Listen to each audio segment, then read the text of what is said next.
আজকে আমাদের ঈদের নামাজ আমরা শুনতে পারবো না। ঈদের নামাজ কিভাবে পড়বে তাও আমরা জানি না। আজকে ভোরবেলার থেকে আরো শুরু হয়েছে, আরো মাইক জোরে। তা আমাদের এখানকার পাড়ার মানুষ ভয় পাচ্ছে।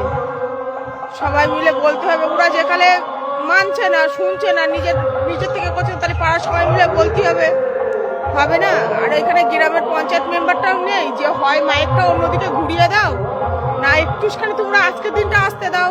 ঈদ বলে মনে হচ্ছে না, ঈদ বলে আমাদের মনে হচ্ছে না। আমরা খুব ভালো আছি, ভালো জায়গার মধ্যে আছি, আমরা খুব ভালো আছি। আমরা এই ঘর মুসলিম যে কত ভালো আছি বলো, কি করে নামাজ পড়ো বলো, এই সহ্য করা যায়?